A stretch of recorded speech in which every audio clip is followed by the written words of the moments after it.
Throughout the history of the United States, immigrants have been coming from all over the world to create new lives in America. People from all around the world have contributed to American culture by bringing traditions from the different countries from where they came from to the United States. These traditions have ranged from different religious practices to cultural food recipes to doing different types of drugs.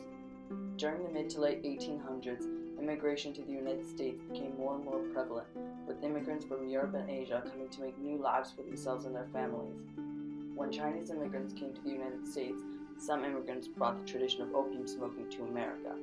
This would prove problematic, as Americans were growing fearful of immigrants, and the knowledge that they were bringing an addictive substance to America was used against many immigrant cultures. The opium, however, would change the United States for the rest of its history. Through Chinese encounters with British imperialism, cultural exchange between Chinese immigrants and Victorian Americans, and the scientific exploration of morphine and heroin, the opium brought to the United States came to revolutionize both medical science and drug addiction. During the early 18th century, conflicts arose between the British Empire and the Qing dynasty of China. These conflicts were brought about by the high demand for Chinese goods in Britain and the near non-existent demand for British goods in China. China produced porcelain, rhubarb, and tea, all of which were items the British were addicted to. Likewise, the Qing dynasty of China only imported one commodity at a rate that was profitable for other nations: silver. The only nations that could produce large enough quantities of silver to sell were Japan and Spain. The British saw their debt increase exponentially until the discovery of opium. The tobacco grown in the Americas was highly addictive and produced large amounts of money. However, the addiction to tobacco in China did not rival British addictions to Chinese goods. When opium, an even more addictive substance than tobacco, was found, it seemed to be the solution to the British debt crisis. As British merchants began to sell opium to Chinese merchants, their debt began giving way to credit. Although it was not enough to bring the British profit, tobacco was a very common commodity in China that was imported from Britain. Many Chinese citizens smoked tobacco in long pipes, and smoking was seen as a sign of wealth. When opium entered Chinese markets, smokers would add small amounts of opium to their tobacco. As they plunged deeper into their addiction to opium, they increased the ratio of opium to tobacco until many smoked pure dried opium. The British, reacting to this threat to both their wealth and their supply of Chinese goods, attacked and took the city of Hong Kong.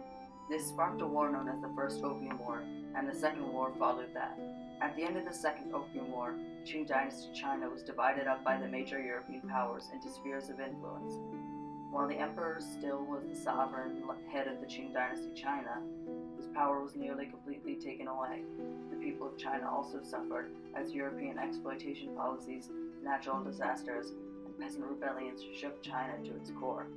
Many of the poorer citizens of China saw one ray of hope in their dismal surroundings, the United States. As Chinese citizens came to the United States, railroad companies and mines found these immigrants to be a cheap source of labor. Projects like the Transcontinental Railroad needed vast amounts of people willing to work for low wages. They found these traits in immigrants from China and Mexico. Mines also saw potential in Chinese labor forces due to the low wages and the popular observation made by the railroad companies that the Chinese workers displayed greater teamwork than most Americans of European descent. Due to this, many Americans were losing their jobs. As big employers began to replace their European-American workforce with Chinese immigrants, tension between immigrants and European-Americans skyrocketed. Though they were losing jobs, white Americans held more political and social influence than immigrants. While attacks against Chinese immigrants grew more and more frequent, most courts and police departments did little or nothing to prevent them or prosecute the attackers. Chinese immigrants began to grow more and more fearful for their lives and sought safety in numbers. Though the law turned a blind eye to the crimes committed against Chinese immigrants, the government did not yet pass laws discriminating against these immigrants. When outrage against the Chinese immigrants began to creep its way into the United States government, though, Congress passed the Chinese Exclusion Act of 1882. This law prohibited immigration from China to the United States. There were a few exceptions, though. Merchants and diplomats were allowed to stay on American soil for business. There were some Chinese Americans who did become wealthy and left home for China. Though this was the intent of most immigrants coming to America, this happened to very few of them. There were many reasons for anti-Chinese sentiment, but by far the most influential was the fear of opium addiction. The British Empire exported opium to China in order to balance trade, and many Chinese citizens became addicted to this new substance. Though many Western nations paid this no mind at the beginning, Chinese immigration to the United States changed that. When immigrants from China began to make up a significant portion of the Californian population, doctors began to see opium affect American soil for the first time. Doctors were frightened of the effects opium smoking had on individuals. It was reported to cause many undesirable traits, most of them associated with weakness or laziness or femininity. The American ideal was to be dominated by strong, masculine men who worked hard to make the nation a better place to live in. The whole idea of America that these doctors had was seemingly challenged by the very existence of opium. Doctors and scientists had failed at preventing the spread of opium addiction and sought to find a cure for opium instead. Many scientists attempted to create cures from opium itself, but the most famous was known as morphine. Morphine was synthesized from opium and induced a more powerful high, and users had a higher chance of becoming an addict when doing morphine rather than doing opium. In an attempt to cure morphine addiction, another scientist created a chemical called heroin. Heroin, however, met the same fate as morphine and became an even more powerful drug than both morphine and opium. Though both of these chemicals failed at curing opium addiction, they found use in the medical field.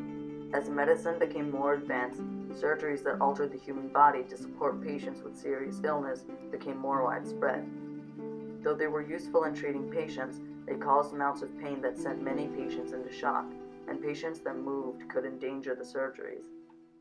The amplified effects of opium present in these drugs became useful for sedating patients before surgery.